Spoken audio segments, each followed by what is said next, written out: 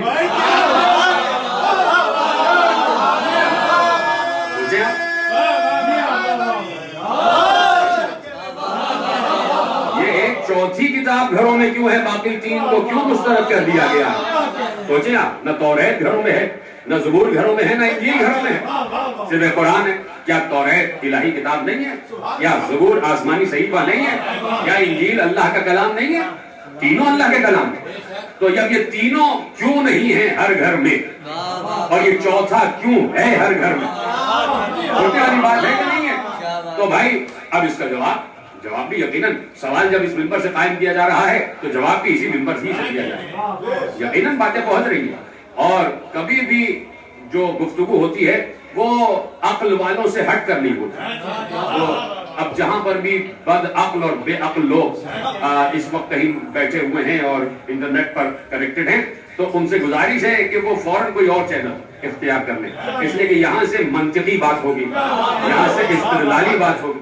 سوال اپنی جگہ قائم ہے کہ جب توریت، زبور، انجیل تینوں آسمانی کتابیں ہیں تو وہ عالم اسلام کے کلمہ گو کے ہر گھر میں موجود کیوں نہیں ہیں؟ کیوں نہیں ہے ہمارے یہاں توریت، زبور، انجیل، اور کیوں ہے ہمارے یہاں قرآن؟ توریت بھی آسمانی کتاب، زبور بھی آسمانی کتاب، انجیل بھی آسمانی کتاب، توریت بھی اللہ کی وحی، زبور بھی اللہ کی وحی، انجیل بھی اللہ کی وحی، توریت بھی اللہ کا کلام، زبور بھی اللہ کا کلام، انجیل بھی اللہ کا کلام۔ اس میں کوئی شک نہیں ہے، اس لیے کہ توریت، لفظ توریت قرآن میں موجود ہے، تورات لفظ انجیل قرآن میں موجود ہے، یہ دونوں کتابوں کا تذکرہ قرآن میں موجود ہے، صحفائے انبیاء کا تذکرہ قرآن میں موجود ہے۔ تو توریت کو بھی گھر میں ہونا چاہیے اور انجیل کو بھی گھر میں ہونا چاہیے، یہ کیوں نہیں ہے؟ صرف قرآن ہی کیوں ہے؟ تو اس کا جواب کیا ہے؟ میں عالم اسلام کے علماء سے پوچھنا چاہتا ہوں، اس کا جواب کیا ہے؟ توریت، زبور، انجیل گھروں میں کیوں نہیں ہے؟ کیوں ان کا تقدس ویسے نہیں ہے جیسے قرآن کا تقدس ہے؟ کیوں وہ پرانی کتابوں کے ڈھیر میں کبھی آپ کو انجیل کا ترجمہ نظر آ جاتا ہے، کہیں آپ کو توریت کا ترجمہ نظر آ جاتا ہے، اور آپ اس کو اٹھا کے بھی نہیں لاتے، آپ اس کو وہیں رکھے رہنے دیتے؟ میں یہ نہیں کہہ رہا کہ پڑے رہنے دیتے، پھر بھی احترام ہے، احترام پھر بھی ہے۔ دیکھیے تورات جس شکل میں بھی اس کا احترام واجب ہے، زبور جس شکل میں بھی احترام واجب ہے، انجیل جس شکل میں بھی احترام واجب ہے۔ کہیں یہ نہیں کہا جائے گا کہ نعوذ باللہ توریت کو ایسے پھینک دو، انجیل کو ایسے پھینک دو، زبور کو ایسے پھینک دو۔ کیوں بھائی؟ کیوں احترام کریں؟ کیوں احترام کریں جبکہ منسوخ ہو گئی ہیں؟ کہ بھائی منسوخ ہو جائیں لیکن منسوخ تو ہیں۔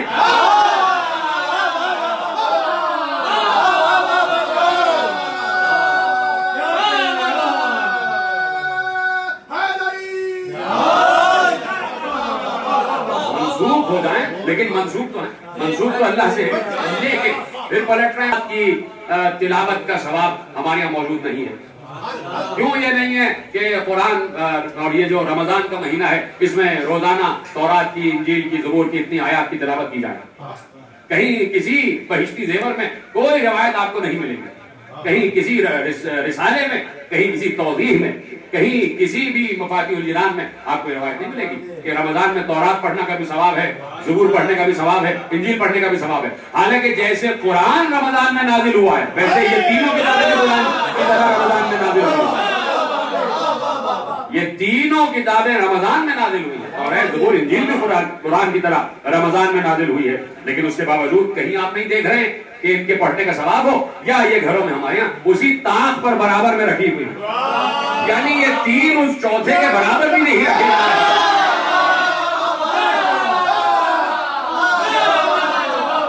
آپ دیکھیں وہاں آپ اس جگہ رکھ نہیں رہے ہیں کہ جہاں قرآن رکھا ہوا۔ ٹھیک ہے، لائبریریز کی زینت ہوتی ہے، کتب خانوں کی زینت ہوتا ہے کہ بھائی ریفرنسز چاہیے پڑھے لکھے افراد کو، توریت بھی اٹھا کے دیکھ رہے ہیں، زبور بھی اٹھا کے دیکھ رہے ہیں، انجیل بھی اٹھا کے دیکھ رہے ہیں، لیکن وہ مقام و مرتبہ نہیں ہے جو چوتھی کتاب کا، جو چوتھے کا ہے وہ مقام و مرتبہ نہیں۔ اب سوال پھر وہیں آ گیا، کیوں نہیں ہے؟ عالم اسلام کے علماء سے سوال ہے کہ بھئی توریت، زبور، انجیل ان کا احترام ایسا کیوں نہیں ہے، وہ گھروں میں کیوں نہیں رکھی؟ تو جواب سب کا ایک ہوگا چاہے وہ 73 فرقوں میں سے کسی بھی فرقے سے تعلق رکھنے والا عالم ہی کیوں نہ ہو، جواب اس کا ایک ہی ہوگا. اور جواب کیا ہوگا؟ جواب یہ ہوگا کہ یہ تینوں کتابیں منسوخ ہو چکی. اسی بات یہ علماء کا متفقہ فیصلہ ہے، اور نبی آخر نے خود کہہ دیا کہ یہ تینوں کتابیں منسوخ ہو گئی. تو اب جب منسوخ ہو گئی تو ناسخ زیادہ اہمیت رکھتی ہے اور منسوخ کم اہمیت رکھتا ہے. تو قرآن جو ہے وہ ناسخ ہے. قرآن نے چوتھے نے آ کے ان تینوں کو منسوخ کیا.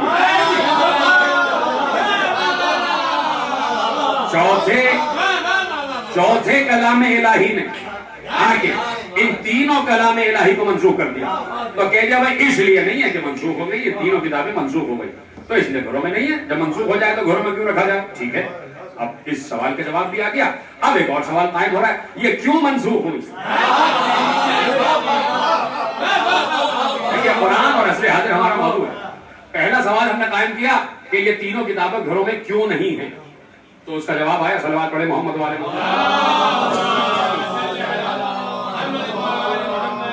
تو اس کا جواب آیا کہ یہ تینوں کتابیں اللہ کے نبی کے حکم سے، اللہ کے نبی نے کہہ دیا منسوخ ہو گئی. یہ جواب آ گیا پہلے سوال کا. دوسرا سوال ہم نے قائم کیا کیوں منسوخ ہوئے، جواب اب آنا ہے. سوال ہم نے قائم کر دیا یہ تینوں کتابیں کیوں منسوخ ہو گئی. جیسے متفق علیہ 73 فرقوں کے علماء کا واحد جواب ہے کہ یہ تینوں کتابیں منسوخ ہو گئی، سب نے متفق علیہ کہا یہ تینوں کتابیں منسوخ ہو گئی اس لیے گھروں کی زینت نہیں ہے. اسی طرح جب سوال کیا کہ کیوں منسوخ ہوئی تو سب کا ایک ہی جواب ہے. اور کیا جواب ہے؟ کہا اس لیے کہ نبی کے جانے کے بعد قرآن کو امت نے کتابوں کو، ان تینوں کتابوں کو نبی کے جانے کے بعد، موسیٰ کے جانے کے بعد، داؤد کے جانے کے بعد، عیسیٰ کے جانے کے بعد، توریت، زبور، انجیل، ان تینوں کتابوں کو امت نے اپنے ہاتھ میں لے لیا. نہ نبی سے مطلب پوچھا، نہ نبی کے وارث سے پوچھا.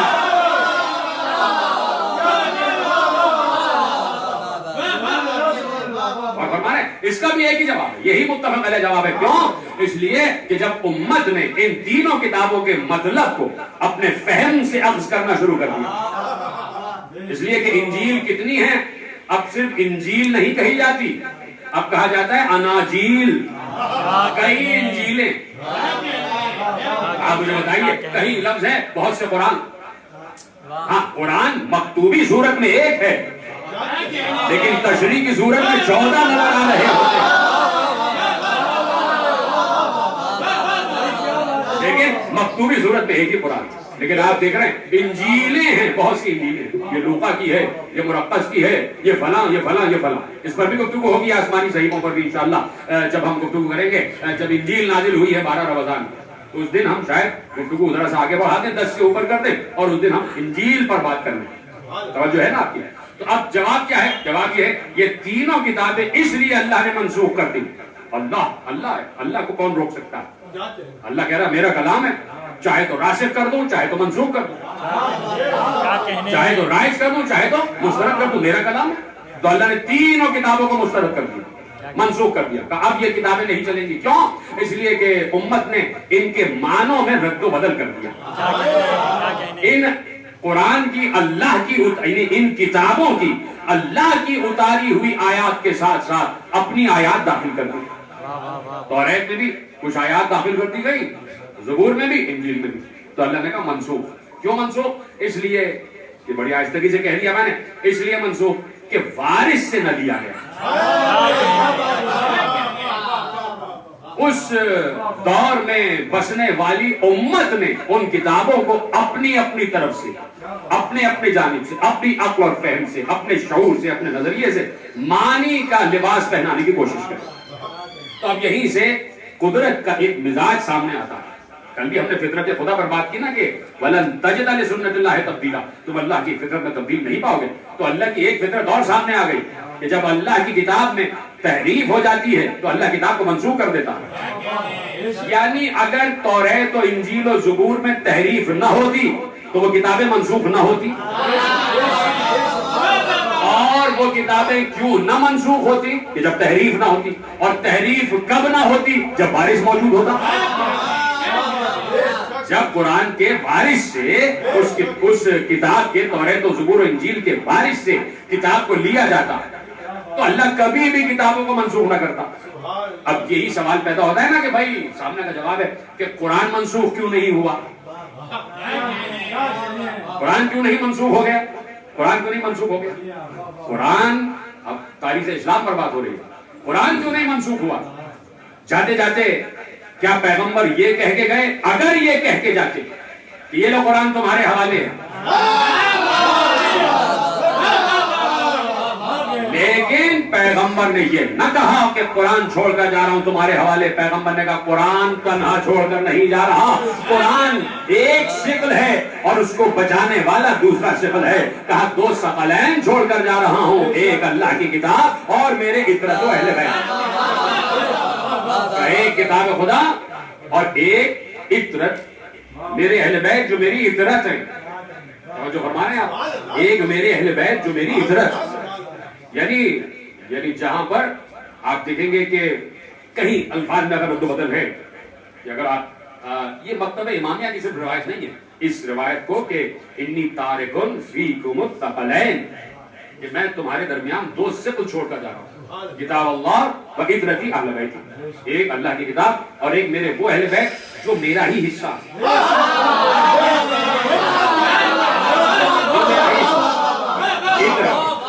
پیغمبر نے صرف لفظ اہل بیت نہیں کہا، اطرتی اہل بیت، میرے وہ اہل بیت جن کی رگوں میں میرا خون دوڑ رہا. عقل مند رہا اشارہ کافی ہے، لوگ سمجھ جائیں. اب اگر علماء عالم اسلام کی روایت پر غور کریں تو یہ بھی متفق علیہ روایت ہے. علماء اہل تسنن نے بھی لکھا ہے اس کو، علماء اہل تشیع نے بھی لکھا ہے. اور جہاں پر ذرا سا روایت تھوڑی سی اختلاف الفاظ کے ساتھ آتی ہے تو وہ یہ ہے کہ پیغمبر نے کہا کہ دو گرا قدر چیزیں چھوڑ کر جا رہا ہوں، ایک کتاب اور ایک میری سنت. یعنی وہاں پر بھی کتاب تنہا نہیں ہے، وہاں پر بھی کتاب تنہا نہیں ہے. پیغمبر کہہ رہے ہیں میری سنت، کتاب اللہ و سنتی، میری سنت، خبردار میرے علاوہ کسی اور کی سنت پر نہ چلنا. اب یہ عالم اسلام طے کرے کہ کتنی سنت پیغمبر پر چلا جا رہا ہے اور کتنا کچھ اور شخصیتوں کی سنت پہ چلا جا رہا ہے. یہ اب دیکھیں نا کہ رمضان کی عبادات پیغمبر نے کیسے کی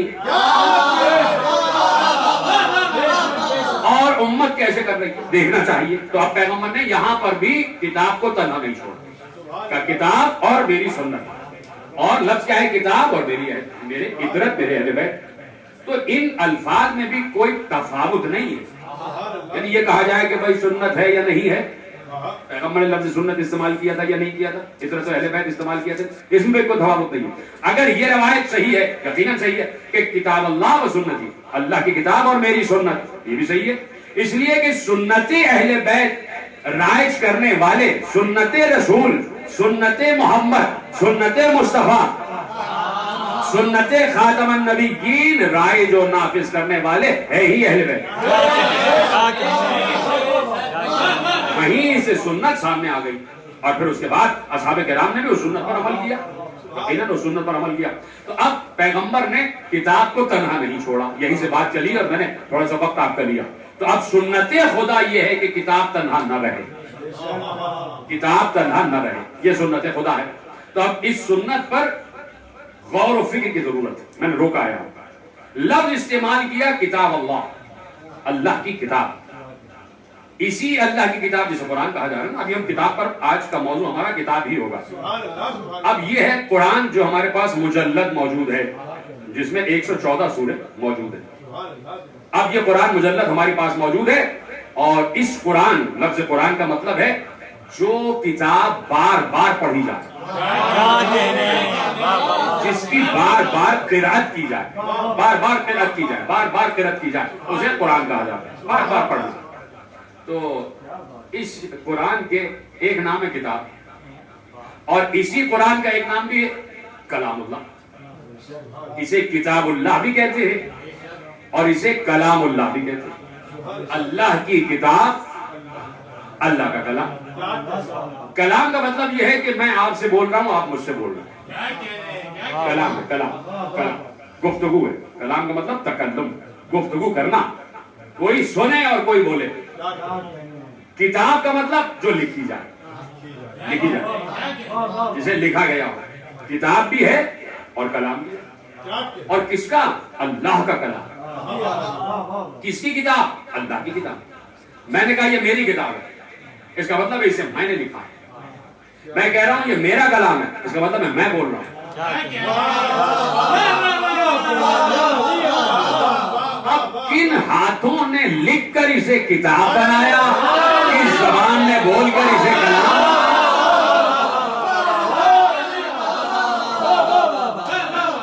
دیکھنے والی بات ہے نا، غور و فکر کرنے والی بات ہے. اب لفظ ہے کتاب، اور اسی پر آج بات کرتے ہیں. اور موضوع آپ کے پیش نظر ہے قرآن اور عصر حاضر، اور کوئی بھی لفظ اس موضوع سے باہر نہیں، اس لیے کہ جتنے مباحث میں ان 10 دنوں میں انشاءاللہ زیر بحث لاؤں گا وہ کہیں نہ کہیں عصر حاضر میں ڈسکس کیے جا رہے ہیں، کہیں نہ کہیں ڈسکس ہو رہے ہیں، جن کا جواب ہم دیتے چلے جا رہے ہیں، آگے بڑھتے چلے جا رہے ہیں. تو اب لفظ ہے کتاب، اور قرآن نے اس لفظ کتاب کو اپنے معنوں میں استعمال کیا ہے.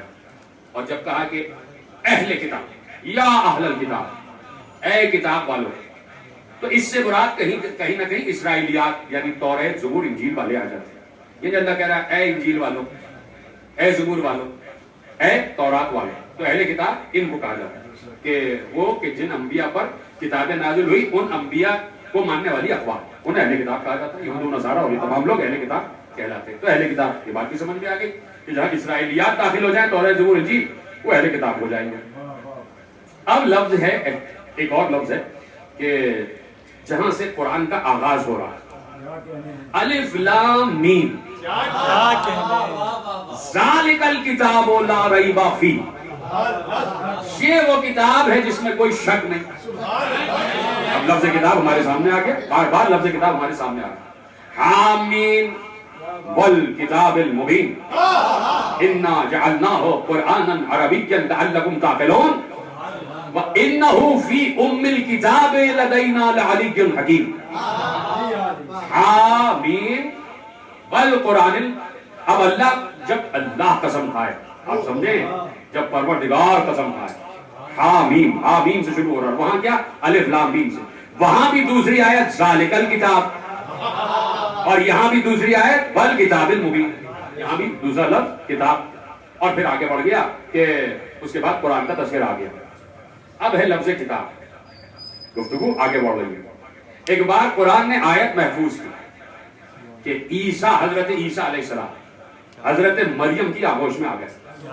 ابھی ایک لمحہ ہوا ہے کہ یہودی جو خود ساختہ عالم تھے، انہوں نے آ کے جناب مریم کو گھیر دیا اور کہا تم تو بڑی باکردار پاکیزہ خاتون تھی، تم نے تو کسی مرد کا چہرہ نہیں دیکھا، یہ بچہ کہاں سے آ گیا؟ یہ بچہ کہاں سے آ گیا؟ جناب مریم نے بچے کی طرف اشارہ کیا، اسی سے پوچھو، اسی سے پوچھو، اسی سے گفتگو کرو. میں نے چپ کا روزہ رکھا ہوا. اس زمانے میں چپ کا روزہ رکھا جاتا تھا. اس دور میں ایک روزہ تھا جو ایک قسم تھی، وہ چپ کا روزہ. کہا میں نے چپ کا اشارہ کیا کہ میرا روزہ، میں نہیں بول سکتی، اور تمہیں جو پوچھنا ہے اس بچے سے پوچھو. یہ بچہ گفتگو کرتا، یہ بچہ بولے گا، یہ بچہ کیسے کہے گا؟ ابھی بس انہوں نے جملے کہے تھے کہ یہاں سے حضرت عیسیٰ گویا ہو گیا. ابھی ایک لمحہ ہوا ہے اور آتے ہی کہا انی عبداللہ آتانی الکتاب وجعلنی نبیا. میں اللہ کا بندہ ہوں، مجھے کتاب دی گئی ہے اور مجھے نبی بنایا گیا. میں اللہ کا بندہ ہوں، مجھے کتاب دی گئی ہے اور مجھے نبی بنایا گیا. اب سب سے پہلے جس شرف کا اعلان کیا جناب عیسیٰ نے، وہ ہے اللہ کا بندہ. یعنی آتے ہی جناب عیسیٰ نے قیامت تک کے لیے آنے والے انسانوں کو کہہ دیا کہ میں عبداللہ ہوں، ابن اللہ نہیں ہوں.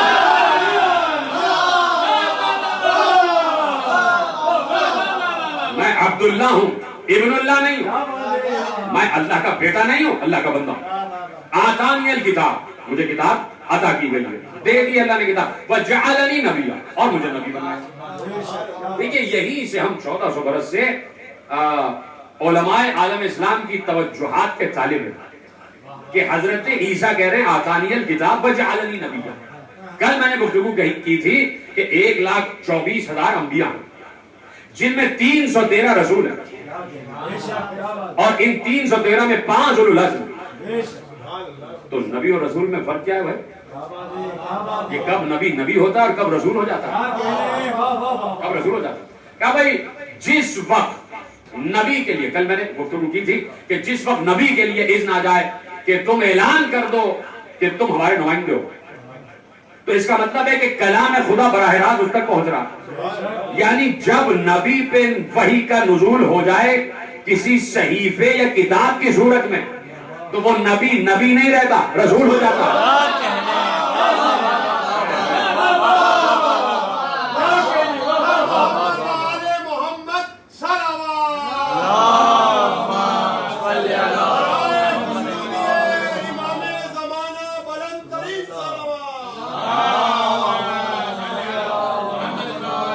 جو فرما رہے ہیں آپ کہ جب نبی پر نزول وحی، یعنی نزول وحی اس صورت میں کہ نبی کے پاس تو وحی ہوتی ہی ہے، اس لیے کہ نبی کا مطلب ہے خبر دینے والا، اور خبر اس وقت تک نہیں دے گا جب تک اس کا خبر آ نہ جائے. تو خبر تو ہے نا اس کے بعد وحی کی صورت میں، لیکن جب کوئی صحیفہ، کوئی کتاب اس پر نازل ہو جائے تو وہ رسول ہو جائے گا. اور جب انہی 313 میں سے وہ کہ جن پر اللہ نے کہا تمہاری شریعت چلے گی، تو پھر اسے اولو العزم کہا جاتا. جب صاحب شریعت ہو جائے تو پھر اولو العزم ہو جاتا. اور پھر ان اولو العزم میں جو سب کا خاتم ہو وہ سب سے غلط ہوتا. تو 1,24,000 انبیاء، 313 رسول، 5 اولو العزم، 1 خاتم. یہ ہے ترتیب کل. سمجھ رہے ہیں آپ بات؟ تو اب میرے عزیزوں بات طے ہو گئی کہ جب نبی ہوتا ہے تو نبی ہوتا ہے، اور جب اس پر کتاب آ جائے تو وہ رسول ہو جاتا ہے. یہ بات طے ہے، یہ بات متفق علیہ. جب نبی پر کتاب آ جائے تو وہ رسول ہو جاتا ہے. اور حضرت عیسیٰ کہہ رہے ہیں آتانی الکتاب، اللہ نے مجھے کتاب دی ہے، وجعلنی نبیّا. یہ کیوں نہیں کہا کہ مجھے رسول بنایا؟ بھائی کتاب ہے تو رسول ہو نا. جب کتاب ہے تو رسالت کا اعلان کیوں نہیں کرنا؟ پھر کیوں کہہ رہے ہیں کہ میں نبی ہوں؟ تو اس کا مطلب ہے کہ یہاں لفظ کتاب سے مراد وہ نہیں ہے جو آپ سمجھ رہے ہیں، وہ نہیں ہے جو آپ سمجھ رہے ہیں. اب لفظ کتاب سے مراد کیا؟ میں نے کہا نا کہ کتاب مختلف معنوں میں استعمال ہوا ہے. میں نے پہلے تشریح کر دی کہ قرآن نے اپنے کو بھی کتاب کہا ہے، ذالک الکتاب. قرآن نے اہل کتاب کے لیے بھی اہل کتاب کا لفظ استعمال کیا، اور اہل کتاب توریت زبور انجیل والے. اور پھر قرآن نے یہاں پر ایک لفظ استعمال کیا، کتاب، آتانی الکتاب. کہیں کسی روایت میں آپ دیکھیے کہ جناب عیسیٰ جب جناب مریم کی آغوش میں ہیں تو کیا ان کے پاس، ان کے ہاتھ میں توریت کا، زبور کا یا انجیل کا کوئی نسخہ ہے؟ دیکھیے توریت اور زبور تو پہلے نازل ہو چکی نا، وہ 2 کتابیں تو پہلے نازل ہو چکی. اور اب جو ہے جناب عیسیٰ کے پاس کون سی کتاب نازل ہونا ہے؟ انجیل. لیکن ابھی تو انجیل نازل ہی نہیں ہوئی.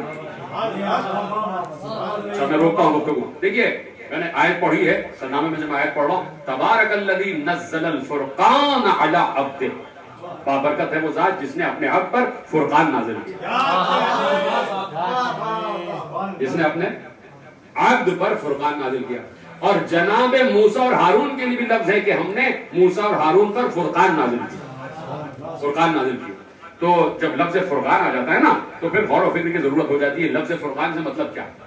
لفظ فرقان کا مطلب کیا ہے؟ تو لفظ فرقان کے علماء نے 2 مطالب محفوظ کیا. فرقان کا، قرآن کو فرقان کہا جاتا ہے. قرآن کا ایک نام قرآن بھی ہے، ایک نام فرقان بھی. تبارک الذی نزل الفرقان علی عبدہ، یعنی قرآن کو فرقان بھی کہا جاتا ہے اور قرآن بھی کہا جاتا ہے. تو قرآن کا مطلب میں نے بتا دیا کہ بار بار پڑھی جانے والی کتاب. یہ فرقان کا کیا مطلب ہے؟ تو کہا کہ فرقان کا مطلب یہ ہے، اس کے 2 مطلب. کا فرقان کا ایک مطلب یہ ہے کہ قرآن کو فرقان اس لیے کہتے ہیں کہ قرآن یکبارگی نازل نہیں ہوا، ٹکڑوں ٹکڑوں کی صورت میں نازل ہوا، فرق سے نازل ہوا،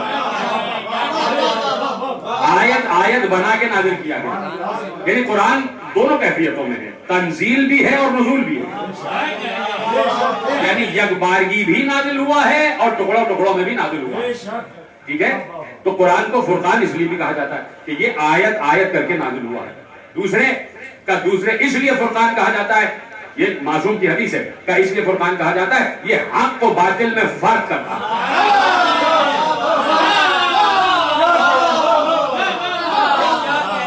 فارق بین الحق والباطل، والفارق بین الہدی والضلال. یہ ہدایت اور گمراہی میں فرق کرتا ہے، یہ حق اور باطل میں فرق کرتا ہے، یہ سچ اور جھوٹ میں فرق کرتا ہے، اس لیے اسے فرقان کہا جاتا ہے. اور اللہ کیا کہہ رہا ہے کہ ہم نے موسیٰ پر بھی فرقان نازل کیا. تو وہاں فرقان کا مطلب ہوگا جو موسیٰ پر کتاب نازل ہوئی کہ حق و باطل میں فرق کرنے والی. وہاں جناب موسیٰ پر اور جناب عیسیٰ پر اور جتنے بھی انبیاء پیش رو گزرے ان پر جتنی کتابیں اور صحیفے نازل ہوئے وہ سب کے سب یکبارگی نازل ہوئے. اور کبھی جلد کی صورت میں جناب عیسیٰ لے کے آئے اور الواح کی صورت میں جناب موسیٰ لے کے آ گئے. پوری پوری لکھی ہوئی آیتیں آسمان سے اللہ نے نازل کر دی. یہ جتنی کتابیں قرآن سے پہلے نازل ہوئی ہیں یہ اخبار کی کتاب کی صورت میں نازل ہوئی. اس کا مقصد ہے جو میں بیان کر رہا ہوں. اور قرآن ٹکڑا ٹکڑا میں نازل ہوا. تو آپ پلٹتے ہیں واپس. جناب عیسیٰ پر بھی انجیل پوری کی پوری ایک بار نازل ہوئی تھی جب جناب عیسیٰ بالغ ہو چکے تھے اور جب جناب عیسیٰ اپنی اس عمر کو پہنچے کہ جب انجیل نازل ہوئی. لیکن ابھی جناب عیسیٰ جناب مریم کی آغوش میں کہیں ہاتھ میں کتاب نظر نہیں آ رہی. کہیں جناب عیسیٰ کے ہاتھ میں کتاب نظر نہیں آ رہی اور کہہ رہے ہیں آتانی الکتاب, اللہ نے مجھے کتاب دی. اور کتاب دینے کے بعد بھی کہہ رہے ہیں کہ نبی بنایا, پھر بھی نہیں کہہ رہے کہ رسول بنایا. اس کا مطلب ہے کہ یہاں کتاب سے مراد انجیل نہیں ہے جس کے اترنے کے بعد رسول بنیں گے. تو اب دیکھنا یہ کتاب کیا ہے, یہ کتاب ہے کیا, اس لفظ کتاب کے معنی کیا ہے. اس کا مطلب ہے کہ ابھی جو لفظ کتاب جناب عیسیٰ جس مقصد کے لیے استعمال کر رہے ہیں اس کے معنی تلاش کرنے پڑیں گے کہ کتاب کا مطلب کیا. سورہ مائدہ میں اللہ نے ارشاد فرمایا کہ وَإِذْ قَالَ اللَّهُ يَا عِيسَى ابْنَ مَرْيَمَ اذْكُرْ نِعْمَتِي عَلَيْكَ وَعَلَىٰ وَالِدَتِكَ. جب اللہ نے کہا کہ اے مریم کے بیٹے عیسیٰ, اللہ کہہ رہا ہے مریم کے بیٹے عیسیٰ, ذرا ان نعمتوں کا تذکرہ تو کرو جو ہم نے تم پر اور تمہاری والدہ پر نازل کی. ذرا ان نعمتوں کا تو تذکرہ کرو جو ہم نے تم پر اور تمہاری والدہ پر نازل کی. اب وہ نعمتیں کیا ہیں؟ اذ ایدتک بالروح القدس تکلم الناس فی المہد وکہلا, کہ ہم نے یہ نعمت نازل کی کہ ہم نے تمہاری مدد کی روح قدس کے ذریعے سے. پہلی نعمت یہ ہو گئی. دوسری نعمت کیا ہے؟ تکلم الناس فی المہد وکہلا. اور تم دوسری نعمت یہ ہے کہ تم جھولے میں کلام کر رہے تھے, تم جھولے میں کلام کر رہے تھے. اور نعمت کیا ہے؟ وَإِذْ عَلَّمْتُكَ الْكِتَابَ وَالْحِكْمَةَ وَالتَّوْرَاةَ وَالْإِنْجِيلَ. ہم نے تمہیں کتاب کا علم بھی دیا, حکمت کا علم بھی دیا, توریت کا علم بھی دیا, انجیل کا علم بھی دیا. اگر کتاب سے مراد انجیل ہی ہے تو لفظ کتاب الگ کیوں استعمال کیا, لفظ انجیل الگ کیوں استعمال کیا؟ اگر یہاں کتاب سے مراد انجیل ہے تو یہ کیوں کہہ دیا کہ کتاب الگ انجیل الگ؟ وَإِذْ عَلَّمْتُكَ الْكِتَابَ وَالْحِكْمَةَ وَالتَّوْرَاةَ وَالْإِنْجِيلَ. ہم نے تمہیں کتاب اور حکمت کا علم دیا اور تورات اور انجیل کا علم دیا. اور انجیل کا مطلب کتاب ہے, چاہے کتاب کہہ دے چاہے انجیل کہہ دے, ایک ہی بات ہے.